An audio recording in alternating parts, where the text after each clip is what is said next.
फिर संजय जी से दोबारा काउंटर लूंगा उन्हीं के हरे हरे का। आचार्य जी पहले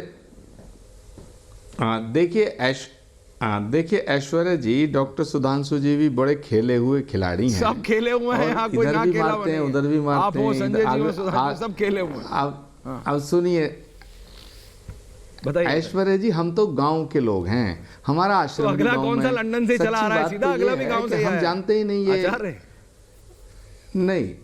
अब ऐश्वर्या जी मुझे अपनी बात पूरा करने दो, आप तो ऐसे ना थे। नहीं आचार्य, मैं अभी भी नहीं, बोलिए।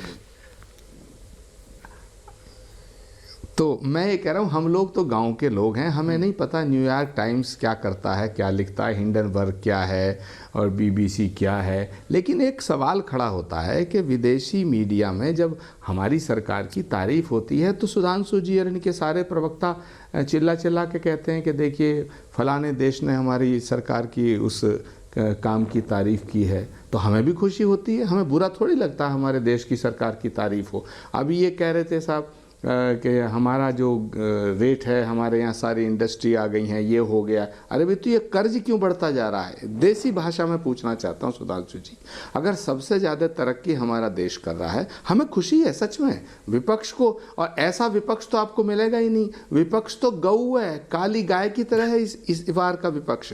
जो आप कहते हो मान जाते हैं हम।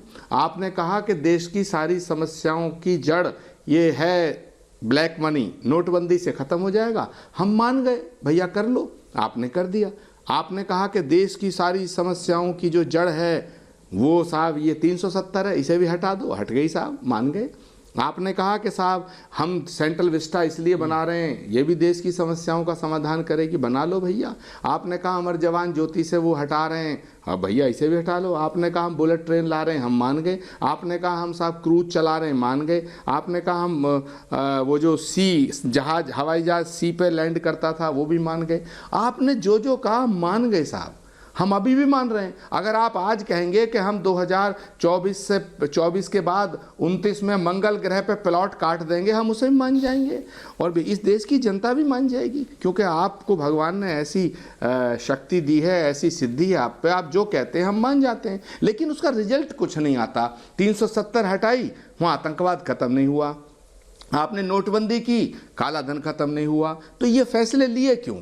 ऐसे ही तमाम तरह के जो सवाल हैं वो उठते हैं। बीबीसी डॉक्यूमेंट्री बनाता है, उसमें कहते हो ये कांग्रेस की साजिश है। न्यूयॉर्क टाइम्स भी आप कांग्रेस की साजिश बता दोगे। हिंडनबर्ग को भी आपने कांग्रेस की साजिश एक तरह से इनडायरेक्ट में कह दिया। अरे भाई, कांग्रेस पार्टी अगर इतनी ताकतवर होती कि विदेशी मीडिया को भी हम कैप्चर करते, तो फिर कांग्रेस पार्टी हारती क्यों भाई?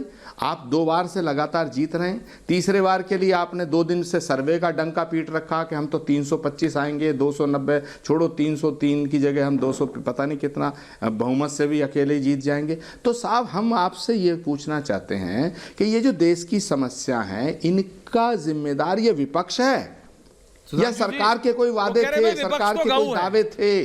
2014 से पहले जो आपने वादे किए, नहीं एक सेकंड, 2014 से पहले जो आपने वादे किए वो 19 तक पूरे नहीं हुए, जो 19 में किए वो अब पूरे नहीं हुए। पॉइंट समझ गए। अब 24 के लिए आप कह रहे हैं कि साहब हम एक आचार्य जी वो कह रहे हैं अगर मार्च पे प्लॉट काटोगे तो सबसे पहले आचार्य जी खरीदेंगे। दिखाइएगा।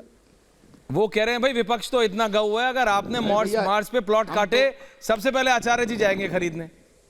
संजय जी आ रहा हूं, सुधांशु जी का क्विक रिस्पॉन्स। मुझे लगता है ऐश्वर्या जी के 2024 के चुनाव में एक और मुद्दा आने वाला है। ऐश्वर्या जी 5 सेकंड, 2024 के चुनाव में एक और मुद्दा आने वाला है। वो मुद्दा होगा कि भूत भी हिंदू मुसलमान हो जाएंगे। लेकर ले खेती, भूत होते हैं ना, भूत प्रेत, वो हिंदू मुसलमान हो जाएंगे। अब अगला मुद्दा ये होने वाला है।